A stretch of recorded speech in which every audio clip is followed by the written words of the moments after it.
بسم اللہ الرحمن الرحیم السلام علیکم. Welcome to this lecture. This is lecture 20 and we will discuss Jamaluddin a particular concept of tennis. اگر آپ نے میرا چینل سبسکرائب نہیں کیا تو سبسکرائب کر لیں تاکہ کیسز سے ریلیٹڈ آئندہ آنے والی آپ کو.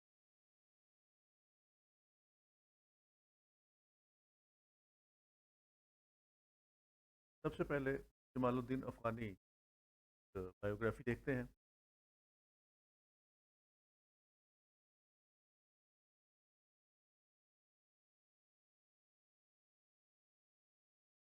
سید جمال al-Din Afghani was born in 1839 at Kunar, Afghanistan and died on 9th March 1897, Istanbul, Ottoman Empire.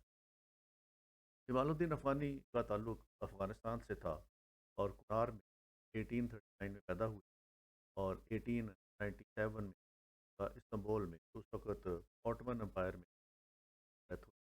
تو اس طرح انہوں نے 58 ایئرس کا ان کا لائف سپین ہے اور یہ 58 ایئرس کا لائف سپین بہت ایک متحرک شخصیت کے طور پر. He was a political activist and Islamic ideologist who traveled throughout the Muslim world during the late 19th.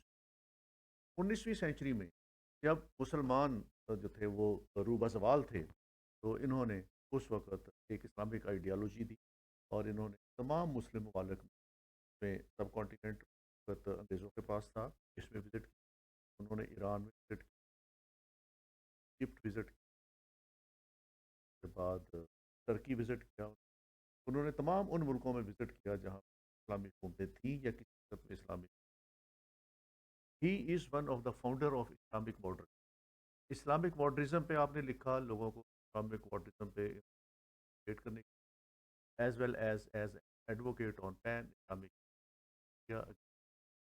اور انہوں نے خاص طور پر ہندوستان میں انگریزوں کے خلاف متحرک کرنے نہ صرف مسلمانوں کو متحرک کرنے کی کوشش بلکہ انہوں نے ہندوؤں کو بھی متحرک کرنے کے ساتھ مل کر انگریزوں کی غلامی سے نجات حاصل کرنے کے تغور.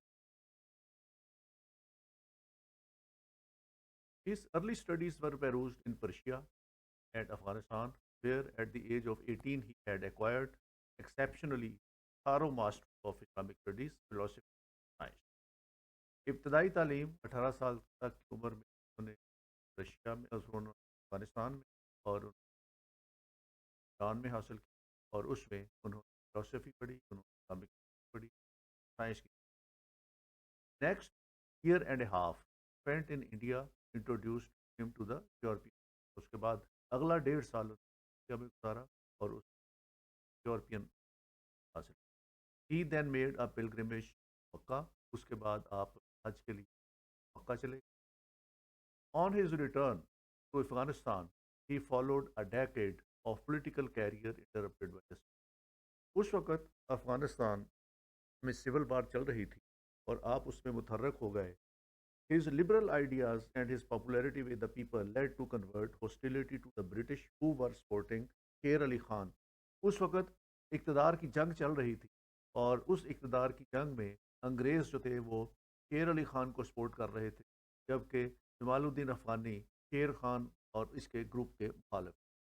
شیر خان کو 1863 سے لے کے 1866 تک اقتدار ملا. اس کے بعد اقتدار اور انہوں نے دوبارہ اسٹرگل کی انگریزوں کی مدد اور 1868 میں انہوں نے دوبارہ اقتدار حاصل کیا. اس اقتدار کی جنگ میں جمال الدین افغانی شیر علی خان کی مخالفت کی اور جب 1868 میں انہیں اقتدار مل گیا اور انگریزوں کی بلیسنگ سے ملا ان کو امیر آف افغانستان بنا دیا دوسری مرتبہ, تو اس کے بعد پھر جمال الدین افغانستان کیا. ان 1869 جمال الدین لیفٹ افغانستان. یہ پہلا دھچکا تھا جو ان کو جہاں پہ لگا کہ انہوں نے ایک انگریز کا پروردہ تھا وہ افغانستان میں.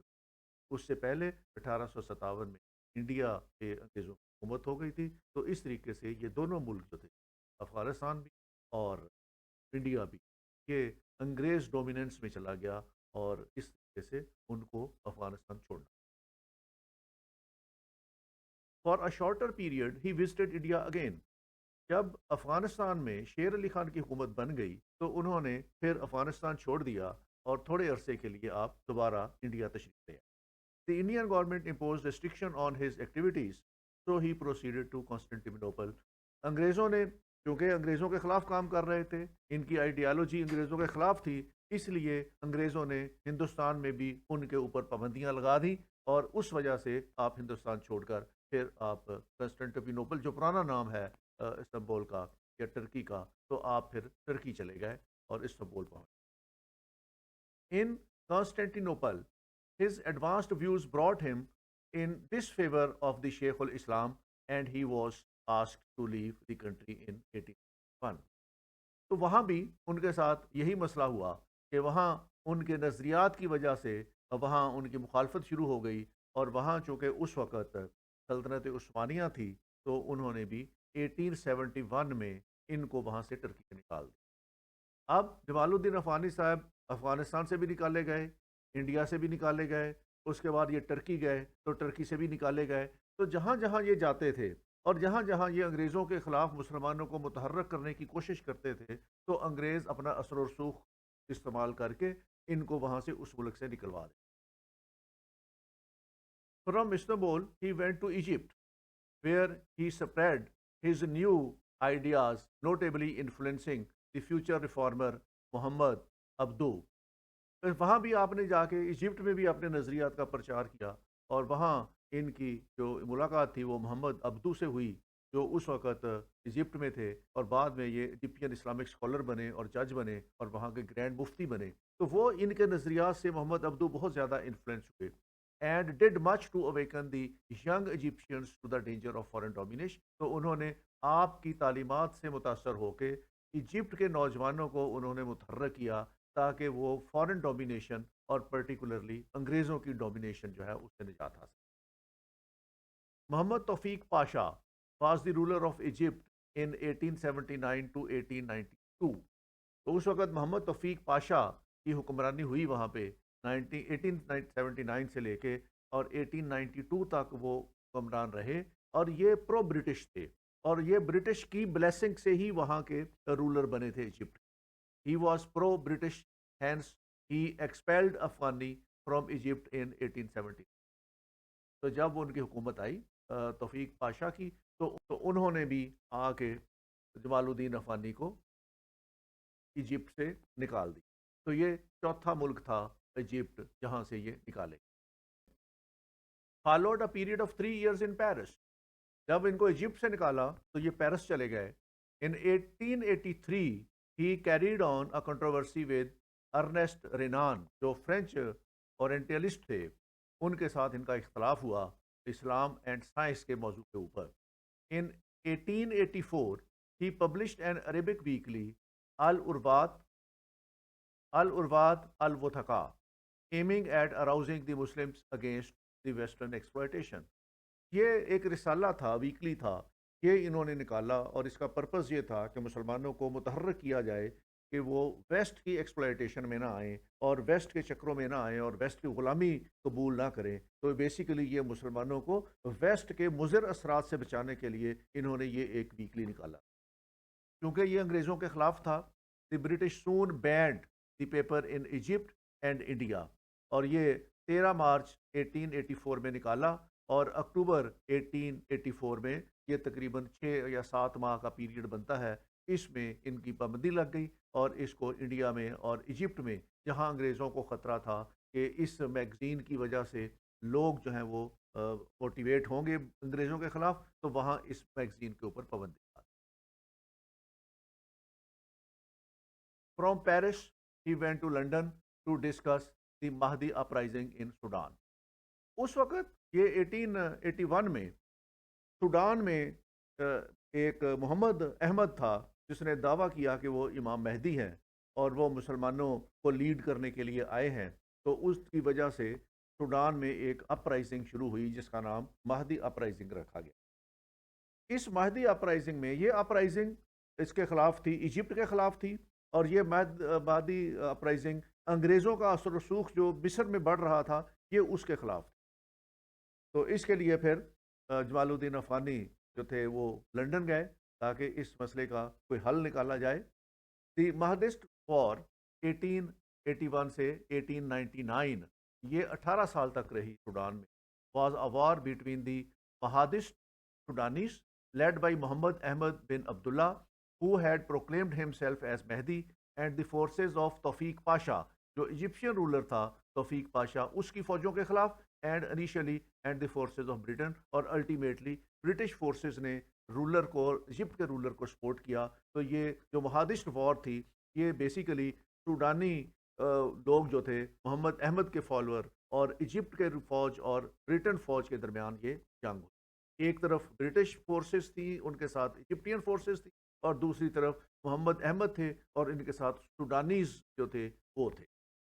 18 years of war resulted in the creation of Anglo-Egyptian Sudan 1899 to 1956, the Euro colony of the British Empire and the Kingdom of Egypt, in which Britain had de facto control over Sudan.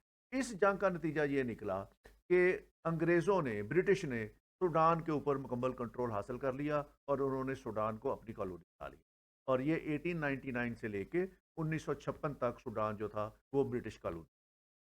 From London, جب یہ مہدی movement کے لیے London گئے Jamal al-Din Afghani, from London Afghani returned to Paris and then went to Russia. وہاں سے Paris چلے گئے, Paris سے رشیا چلے گئے. تھینس interrupted by 4 years stay in Russia, 4 سال تک یہ رشیا میں رہے. Followed by a period of service under the Shah of Persia. پھر یہ ایران چلے گئے. اس وقت ایران کا شہنشاہ ناصر الدین شاہ تھا اور ان کے ساتھ چلے گئے. اور اس میں پھر اینڈنگ ان ہز ایکسپلشن, وہاں بھی جا کے شاہ کے ساتھ ان کے اختلافات ہو گئے, کیونکہ جو پریچنگ جمال الدین افغانی کر رہے تھے وہ شاہ کے انٹرسٹ کے اگینسٹ تھی. اس لیے اینڈنگ ان ہز ایکسپلشن ان 1890 یا 1891. تو 1890 میں رشیا, 1890 میں ان کو ایران سے بھی نکال دیا گیا. when his reforming zeal antagonized the Shah, who was also under the influence of the British. تو اس وقت ایران کے شاہ پہ بھی انگریزوں کا اثر و رسوخ تھا, تو وہاں سے ان کو ایران سے بھی نکال دی.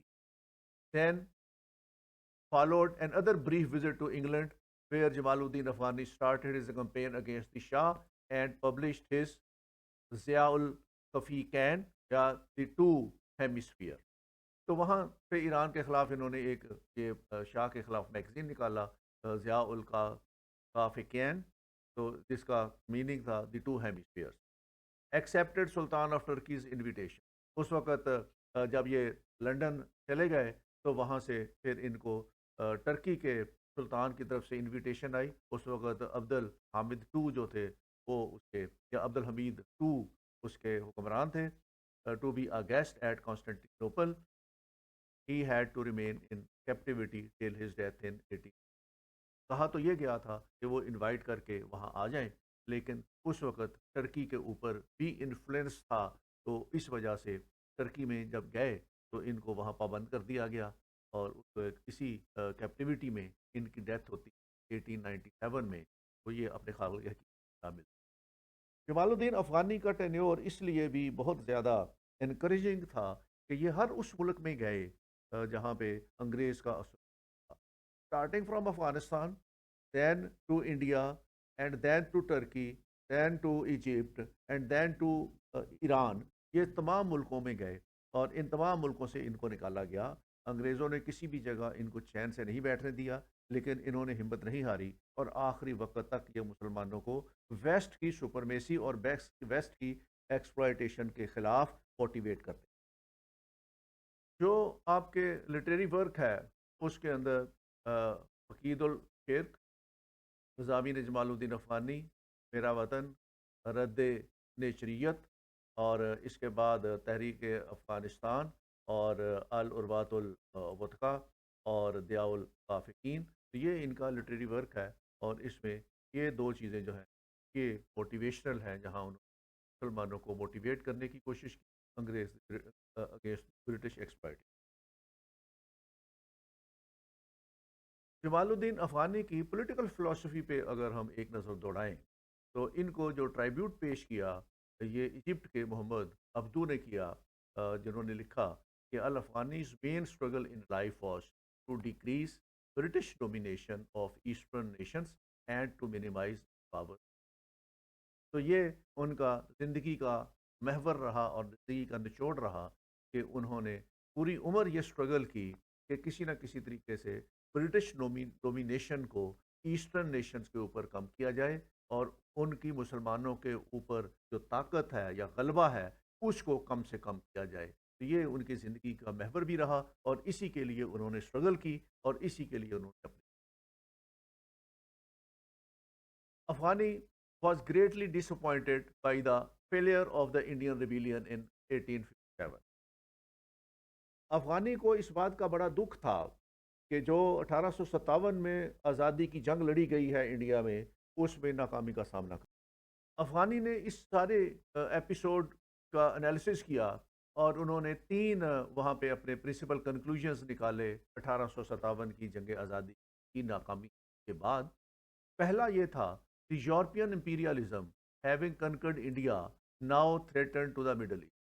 ان کا خیال یہ تھا کہ جو برٹش امپیریلزم ہے یا یورپین امپیریلزم ہے یہ سب کانٹیننٹ میں آ گیا ہے تو یہ اب یہاں رکے گا نہیں, اس کا رخ دوسرے اسلامی ملکوں کی طرف ہوگا اور یہ مڈل ایسٹ چونکہ اس وقت سب سے زیادہ سافٹ تھا اور وہاں پہ اس کو لے جانا برٹش امپیریلزم کو یا یورپین امپیریلزم کو بہت آسان تھا, تو ان کا خیال یہ تھا کہ اب یہ انڈیا کے بعد مڈل ایسٹ کی طرف جائے گا.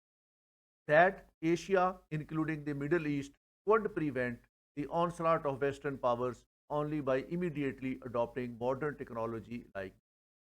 دوسرا انہوں نے یہ نتیجہ اخذ کیا کہ برٹش امپیریلزم کو یا ویسٹرن پاورز کی اس امپیریلزم کو روکنے کے لیے مسلمان ملکوں کو بھی فوری طور پر ٹیکنالوجی کا حصول کرنا چاہیے, کیونکہ ٹیکنالوجی کے حصول کے بغیر مڈل ایسٹ ان کو روک نہیں سکتا ویسٹرن پاورز کو, اور اگر ان کو روکنا ہے تو ان جیسی ہی ٹیکنالوجی ایکوائر کرنی چاہیے, ان جیسی ہی نالج ایکوائر کرنا چاہیے, تب ان کو روکا جا سکتا ہے. تیسرا, that Islam, despite its traditionalism, was an effective creed for mobilizing the public against the imperialism.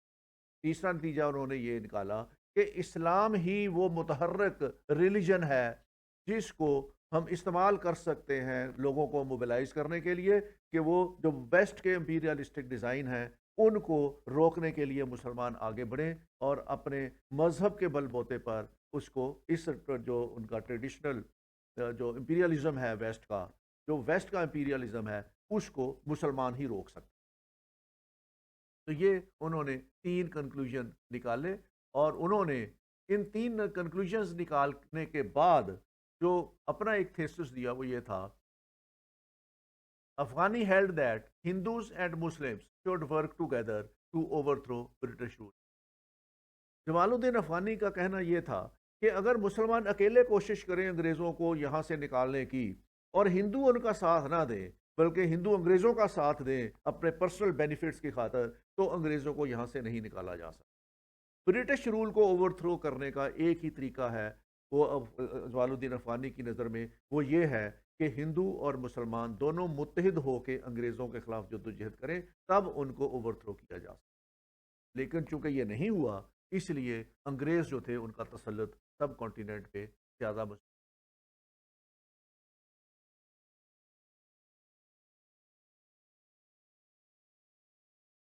ان کی فلسفی کے 3 بیسز ہمیں نظر آتے ہیں.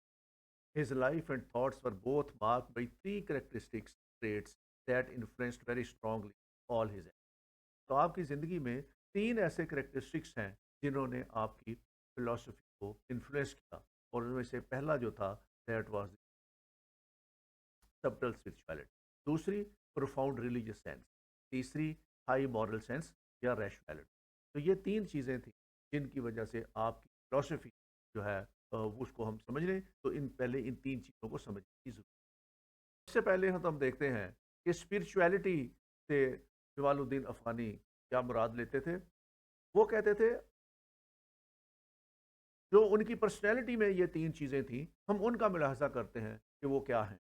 This trait manifested clearly detachment from physical players in pursuit of spiritual things. تو اسپرچویلٹی کا مطلب یہ ہے کہ جو فزیکل پلیئرز ہیں آپ ان سے علیحدگی اختیار کر لیں اور تمام فوکس جتنا بھی ہے وہ اسپرچول یا روحانی ڈیولپمنٹ. Jamal al-Din Afghani was opposed to the propaganda made among the Muslims in favor of the materialism. He exposed the characteristic state of the materialism. آپ جو مادی ترقی ہے یا مادیت ہے اس کے خلاف، مادیت میں جو لگژریز ہیں لائف کی اس کے خلاف تھے، جو پلیئرز ہیں لائف کی اس کے خلاف تھے، اور آپ کا فوکس یہ تھا کہ تمام توجہ جو ہے وہ اسپرچول ڈیولپمنٹ کی طرف دینی چاہیے.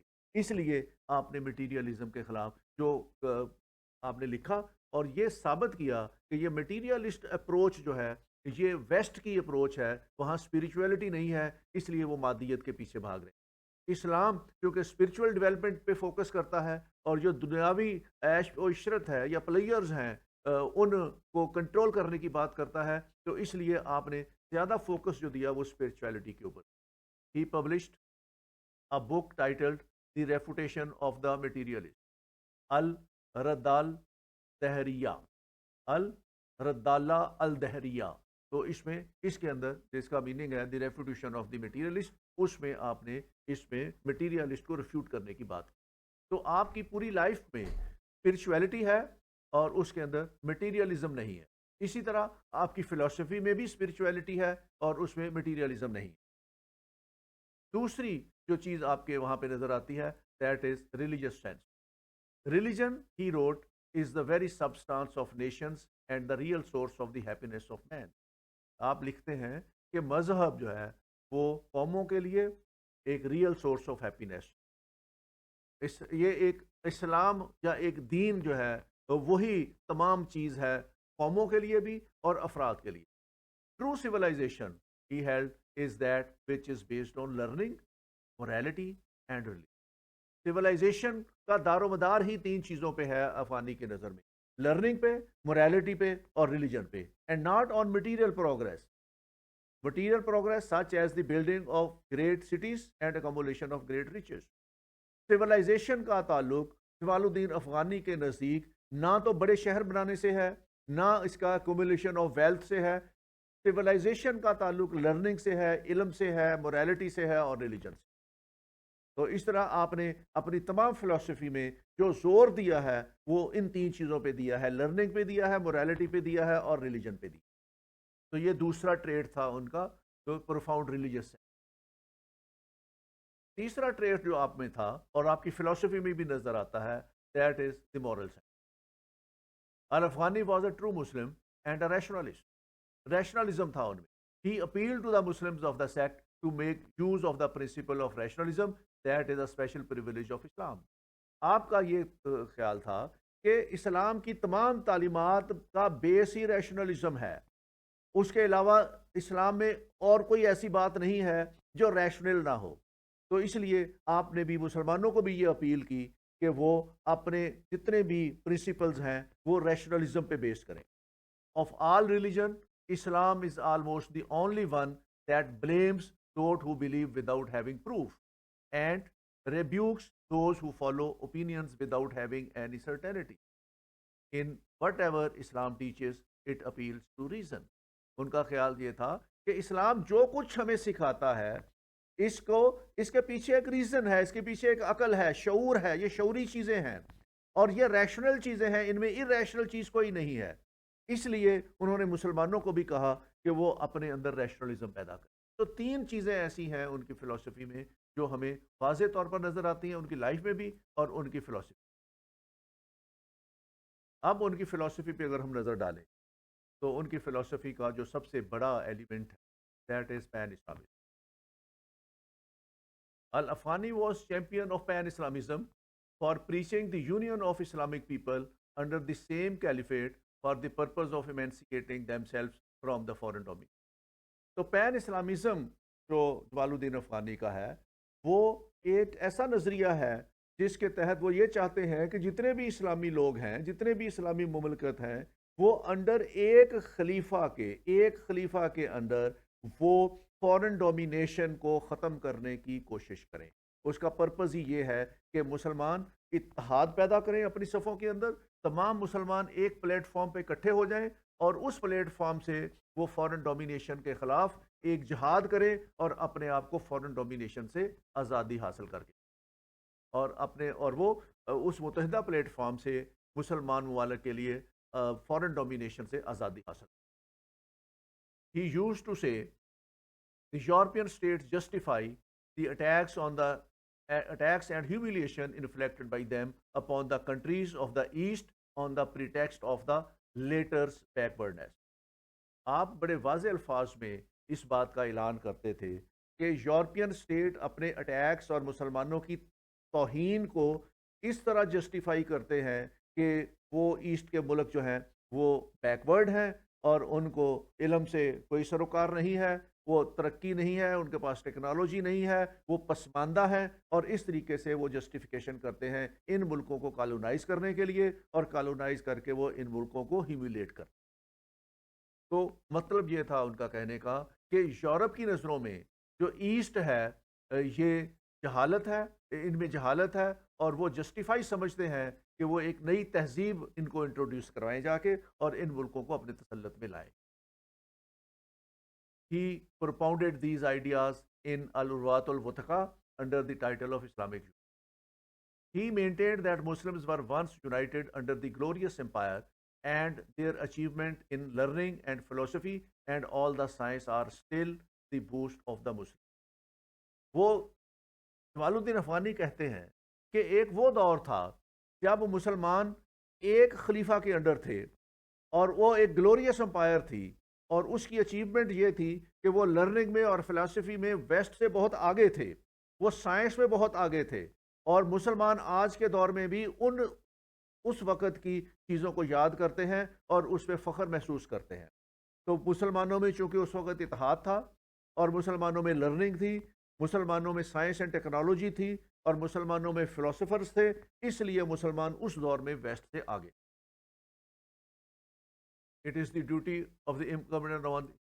a duty incumbent upon all Muslims to aid in maintaining the authority of Islam and Islamic rule over all Muslim lands. جوال الدین افغانی کہتے ہیں کہ اب یہ مسلمانوں کی ڈیوٹی، یہ ان پہ فرض ہے کہ وہ آپس میں ایک دوسرے کی مدد کریں تاکہ اسلام کی اتھارٹی کو مینٹین کیا جا سکے، اسی اتھارٹی کو جس کی وہ بات کر رہے ہیں جب مسلمان جو تھے وہ پاور میں تھے. And Islamic rule all over the Muslim lands, اور اس سے تمام مسلمان ملکوں کے اوپر ایک مسلمانوں کا کنٹرول حاصل کیا جائے اور ان کا رول وہاں پہ اسٹیبلش کیا جائے. And they are not permitted under any circumstances to make peace with and be conciliatory towards anyone who contended their mastery over their lands. اور یہ اس لیے بھی ضروری ہے کہ ایسے سرکمسٹانسز کو روکا جائے، کسی کو اس بات کی اجازت نہ دی جائے کہ وہ امن قائم کرنے کے لیے ان قوتوں کے ساتھ معاہدے کریں، ان قوتوں کے ساتھ کنسیلیشن کریں کہ انہوں نے ان کے علاقوں کو فتح کیا ہوا. تو جوال الدین افغانی کا پرپس یہ تھا کہ مسلمان اگر اپنے اندر اتحاد پیدا کر لیں، ایک مرکز پہ اکٹھے ہو جائیں، اس مرکز کو استعمال کرتے ہوئے ان استحصالی قوتوں کے ساتھ نبرد آزما ہو سکتے ہیں جنہوں نے ان کے علاقوں کو قبضے میں لیا ہوا ہے یا جنہوں نے ان کو کالونائز کیا ہوا ہے.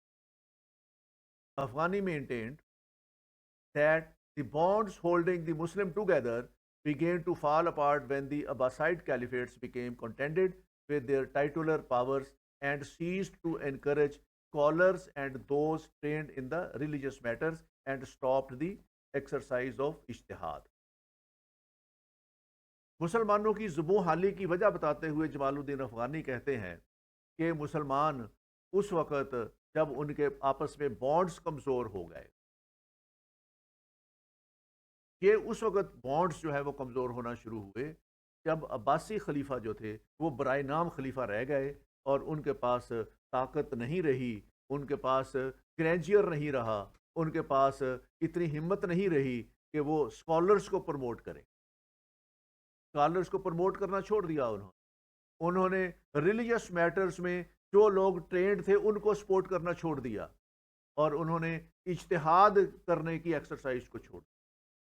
Today we see Muslim rulers giving a free hand to foreigners in managing the affairs of their state and even of their own houses.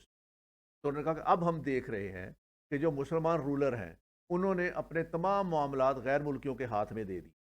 یہ غیر ملکی ان کے اسٹیٹس کو بھی سنبھال رہے ہیں یہاں تک کہ ان کے گھروں کو بھی سنبھال رہے ہیں. And fastening the yoke of the foreign rule upon their own نیک.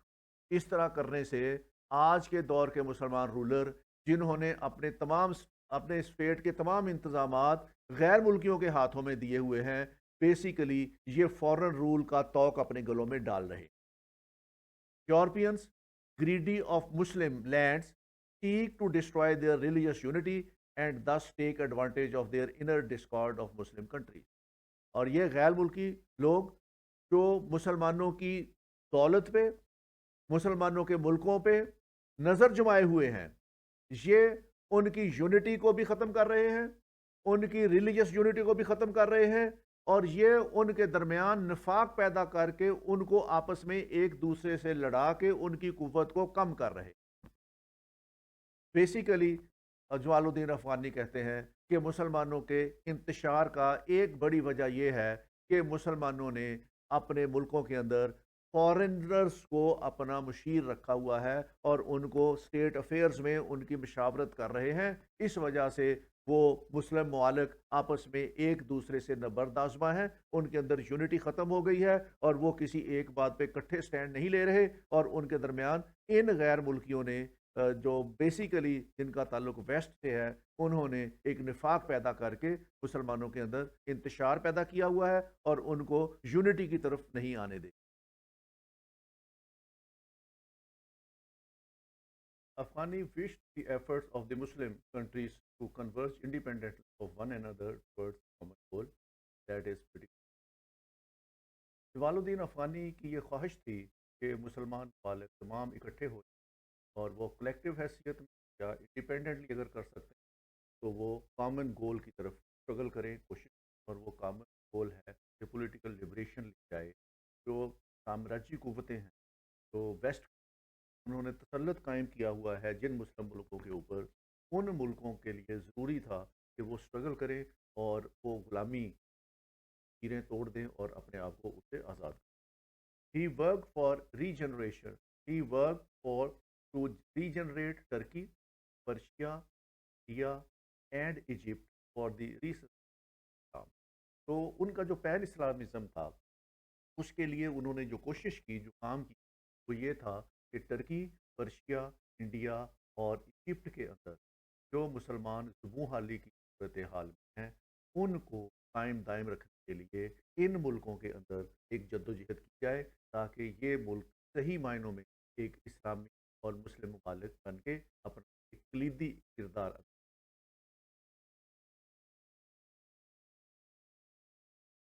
جمال الدین افغانی کے نزدیک اپنے ملک کا دفاع کرنا اولین فرض میں شامل ہے، اور وہ ایڈوکیٹ تھے بہت بڑے کہ اپنے ملک کا دفاع کیا. In advocating the defense of one's own country, Jamaluddin wrote in Urwatul Muthaqa, to defend one's homeland is a law of nature and a precept of life bound up with the demands made by nature through the instinctive urges of. تو وہ کہتے تھے کہ قدرت نے، یہ ایک nature کا لا ہے کہ ہر کوئی اپنے ہوم لینڈ کو ڈیفینڈ کرتا ہے یا اس کی حفاظت کرتا ہے، اور یہ نیچر کے اندر اللہ تعالیٰ نے ایسا بیسک انسٹنکٹیو ارج رکھی ہوئی ہے کہ اس دفاع کیا جائے. اور جمال الدین افغانی اس خیال کے تھے کہ اگر مسلمانوں کے اندر ٹریٹرز پیدا نہ ہوں، غدار پیدا نہ ہوں، تو مسلمان ممالک اپنی آزادی کو بہتر طور پہ مینٹین کر سکتے ہیں یا آزاد رہ سکتے ہیں. اور جتنی بھی یہ مسلمان ممالک کے اندر جو سبجوگیشن ہے ٹو دی ویسٹرن کنٹریز یا کالونائزیشن جو کی ہے ویسٹرن کنٹریز نے، وہ ٹریٹرز کے ذریعے کی.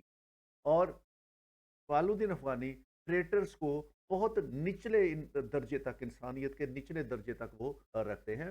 By term ٹریٹر we don't refer to the individual who sells his country for money and gives her over to an enemy for a price, whether it is great or small. No price for which one's country is sold can ever be paid.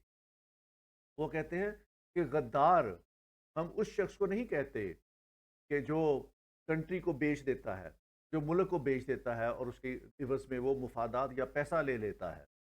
کیا وہ ایک قیمت لگا لیتا ہے اپنی، اور اس قیمت کے اوپر وہ اپنے ملک کو بیچ دیتا ہے۔ وہ اس بات پہ بھی جو ہے وہ کہتے ہیں کہ وہ قیمت کم لے یا زیادہ لے، اور وہ پھر کہتے ہیں کہ کوئی بھی قیمت جو اپنے ملک کو بیچنے کے لیے اگر کوئی شخص لے لیتا ہے تو وہ کبھی بھی ملک سے زیادہ نہیں ہو سکتا، کبھی بھی وہ گریٹ نہیں ہو سکتا۔ لیکن جمال الدین افغانی کہتے ہیں کہ صرف وہ شخص ہی غدار نہیں ہے جو پیسے لیتا ہے اور پیسے لے کے اپنا ملک جو ہے وہ کسی دوسرے کے ہاتھ میں بیچ دیتا ہے۔ دی ریئل ٹریٹر از، وہ کہتے ہیں حقیقت میں ٹریٹر، وہ غدار وہ ہے who is responsible for the enemies taking one step on his land, and who is allowed the who has and who allows the enemy to plant his foot on his country's soil while he is able to shake it loose۔ وہ کہتے ہیں کہ real ٹریٹر کون ہے، حقیقی غدار کون ہے؟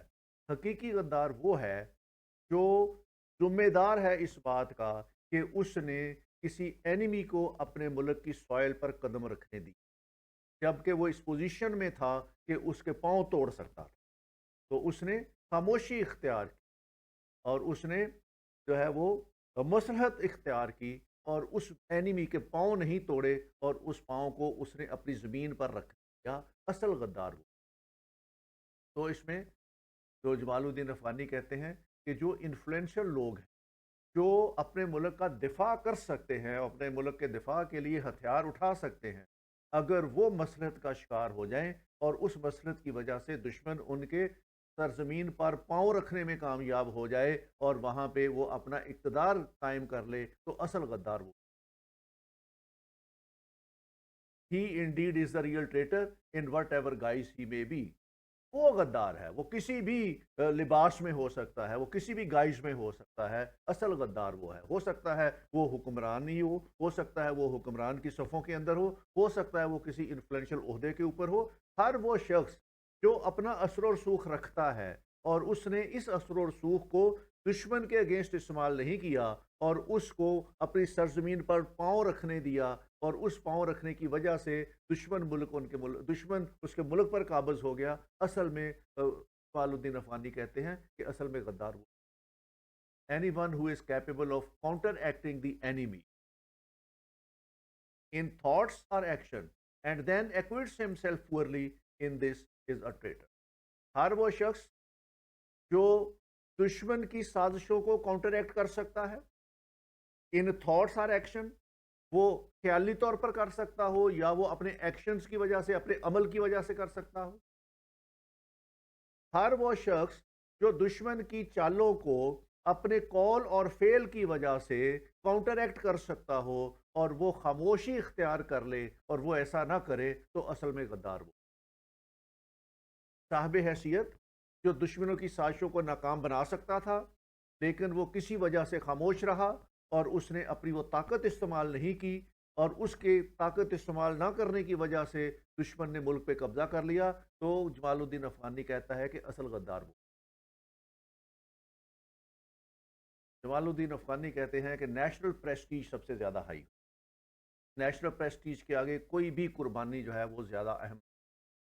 There is no shame attached to any small or weak nation if she is vanquished by the armed might and a nation larger and stronger than she۔ اگر کوئی ملک ہے وہ سائز میں چھوٹا ہے، کمزور ہے، اور وہ کسی بڑی طاقت سے جنگ لڑتا ہے اور بڑی طاقت جو ہے اس کو شکست دے دیتی ہے اور اس کے ملک پہ قبضہ کر لیتی ہے، تو جمال الدین افغانی کہتا ہے کہ اس میں کوئی شرم کی بات نہیں۔ ملک چھوٹا تھا، اس نے اپنی حیثیت کے مطابق ریزسٹنس کی، اپنے ملک کو بچانے کی کوشش کی، اس کے لیے قربانیاں دیں، لیکن ہار گئے، تو یہ کوئی شرم کی بات نہیں ہے، یہ فخر کی بات ہے۔ اس میں کوئی شیم نہیں ہے، کسی طاقتور ملک سے جنگ لڑ کے ہارنا، اس میں کوئی شرم کی بات نہیں۔ اصل ڈسگریس یہ ہے، but the disgrace which the passage of time will not erase, ایسی ڈسگریس جو وقت کے ساتھ کبھی نہ مٹ سکے، وہ یہ ہے کہ that the nation or one of her individual or a group should run to put their necks under the yoke۔ کہ اصل ڈسگریس یہ ہے کہ جو وقت کے ساتھ کبھی ختم نہیں ہوتی، وہ یہ ہے کہ قوم کا کوئی ایک فرد یا ایک گروپ جو ہے وہ کسی اینیمی کی غلامی تسلیم، whether through carelessness of the management of their affairs, کیا وہ اپنے معاملات کی طرف سے غافل ہوں، اس کی وجہ سے وہ غلام بن جائیں، or out of the desire for some temporary benefit, کیا کچھ وقتی فائدے کے لیے وہ کسی دوسرے کے غلام بن جائیں، اور they become thus the agent of their own destruction, اور ایسا کرنے سے وہ اپنے ہاتھوں اپنی تباہی کا سبب بن۔ تو جمال الدین افغانی کہتا ہے کہ سب سے بڑی ڈسگریس، سب سے بڑی لعنت یہ ہے کہ قوم کا کوئی ایک فرد یا اس کا ایک گروپ اپنے ذاتی فائدے کے لیے یا اپنی غفلت کی وجہ سے دوسرے اینیمی کی اپنے فائدے کی خاطر یا اپنی غفلت کی وجہ سے اپنے دشمن کی غلامی کو قبول کر لیں، اس سے بڑی لعنت کوئی نہیں ہے، اور ایسا کرنے سے قومیں تباہ ہو جائیں۔ جمال الدین افغانی کہتے ہیں کہ ویسٹ نے دو طریقے اپنائے کہ جس طریقے سے وہ ایسٹ کے ملکوں کے اندر پیٹریوٹزم ختم کر لیں یا ان کے پیٹریوٹک اسپرٹ کو سپریس کر دیں۔ Number one is stifling national education, ان کی ایجوکیشن کا بیڑا غرق کر دیں، یا ان کی ایجوکیشن جو ہے اس میں اتنے رخنے نکالیں کہ لوگوں کو باور کرا دیں کہ ان کا تو کوئی ایجوکیشن کا سسٹم، ڈسٹرائنگ اورینٹل کلچر، ان کا کلچر تباہ، ان کی ایجوکیشن اور ایجوکیشنل انسٹیٹیوشنز کو تباہ کر دیں، اور دوسرا ان کا کلچر جو ہے اس کو تباہ کر دیں۔ تو یہ دو اگر حربے استعمال کر لیے جائیں تو وہ قوم خود بخود غلامانہ ذہنیت والی بن۔ Thus they incite the Orientals to deny every virtue and every value in vogue in their respective countries۔ تو وہ ان ممالک کو جو بھی اس کے اندر ورچوز ہوتے ہیں، خوبیاں ہوتی ہیں، یا جو بھی ان کا ویلیو سسٹم ہوتا ہے، وہ اس کو انسائٹ کرتے کہ وہ لوگ جو خود ڈینائی کریں کہ ہم میں تو کوئی قابل قدر بات ہی نہیں ہے، ہمارا تو ویلیو سسٹم ہی کوئی نہیں ہے، وہ اپنے سسٹم کے اندر خود کرٹیسزم شروع کر دیں۔ تو اس طریقے سے ان کے دل میں اپنے ہی سسٹم کے بارے میں تبدیلی آ جائے۔ تو ایک تو یہ ہے، اس سے وہ سمجھنے لگ جاتے ہیں کہ ہمارا ایجوکیشن سسٹم خراب ہے اور ہمارا کلچر ٹھیک نہیں ہے، اور یورپ کا ایجوکیشن سسٹم بہت اچھا ہے اور یورپ کا کلچر بہت اچھا ہے، ان کی سویلائزیشن ہم سے بہت بہتر ہے۔ جب ہم کسی کی سویلائزیشن کو بہتر مان لیتے ہیں تو ہماری غلامی کا سفر شروع۔ تو افغانی نے یہ دو چیزیں پن پوائنٹ کی کہ ویسٹ سب سے پہلے ان دو چیزوں پہ اٹیک کرتا ہے، وہاں کے ایجوکیشن سسٹم پہ اور وہاں کے culture. Persuade that there is not in Arabic, Persian or English language any literature worth mentioning and that in their history there is not a single good quote۔ وہ یہ باور کراتے کہ عربی میں، پرشین میں اور انڈین لینگویج میں کوئی ورتھ وائل جو ہے وہ لٹریچر نہیں، اور دوسرا ان کی ہسٹری میں کوئی ایسی گلوری نہیں ہے جس پہ یہ فخر کر سکتے۔ تو ان کی سویلائزیشن پہ کیڑے نکالتے ہیں، ان کی سویلائزیشن کو جو ہے وہ ہٹ کرتے ہیں اور لوگوں کو یہ باور کراتے ہیں تمہاری تو سویلائزیشن کسی کام کی ہے ہی نہیں۔ They make them to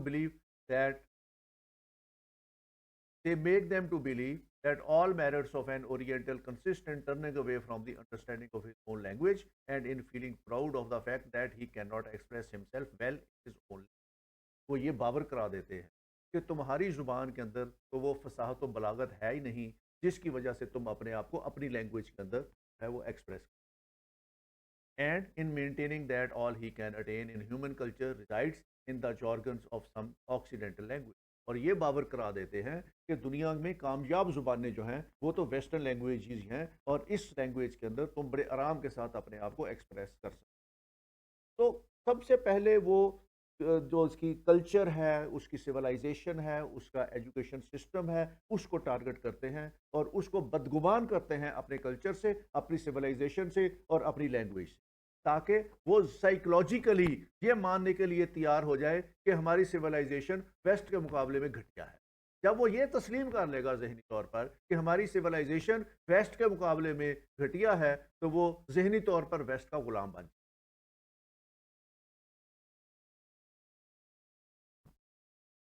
Jamal al-Din Afghani spent all his life to give a realization to the Muslims that they are a nation rich in language, literature, culture, civilization۔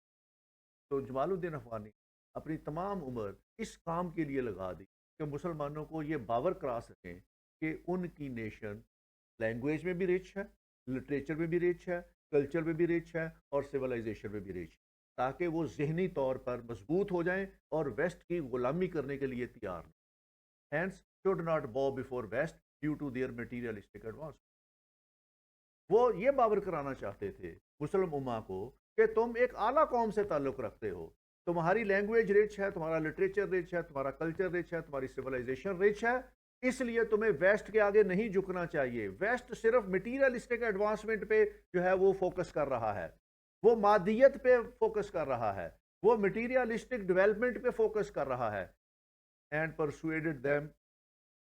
persuaded them to stand against the colonization by the West. اور انہوں نے مسلمانوں کو persuade کرنے کی کوشش کہ وہ ویسٹ کی کالونائزیشن جو ہے اس کے خلاف کھڑے ہو جائیں اور ان کی سویلائزیشن کو اعلیٰ نہ مانیں، ذہنی طور پر اپنے آپ کو مضبوط کریں اور اس کی کالونائزیشن کا مقابلہ کریں. یہ تھی جمال الدین افغانی کی پین اسلامزم.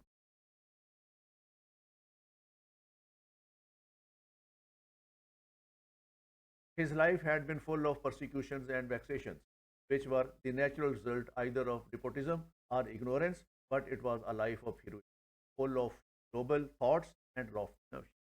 تو ساری عمر انہوں نے اپنے یہ مسلمانوں کو موٹیویٹ کرنے میں گزاری اور اس کے لیے انہوں نے بڑی تکلیفیں بھی اٹھائیں، اور وہ اپنی لائف جو تھی وہ ایک ہیروئک لائف تھی، ہیروئزم تھا ان کی لائف، اور was full of noble thoughts. In fact the secret of his personality and of all his activities was his love of freedom. ان کو زندگی کے مقاصد میں سے جو مقصد بڑا مقصد تھا that was love of freedom and کہ مسلمان ملک آزاد ہوں، خود مختار ہوں، اپنے فیصلے خود کریں، اپنے حکمران خود چنیں اور ایک انڈیپینڈنٹ نیشنز کے طور پر وہ دنیا کے نقشے پہ قائم. And his antagonism to any oppression whether internal or external.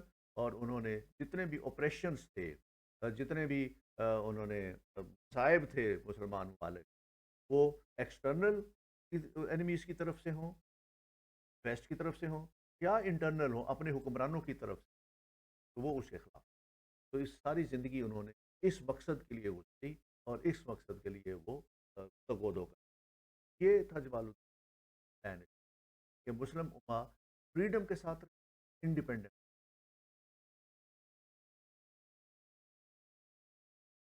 یہ تھا آج کا لیکچر جس میں جمال الدین افغانی تھاٹس تھے. کل انشاءاللہ ہم سر محمد اقبال کے پولیٹیکل تھاٹس کے اوپر کریں گے تاکہ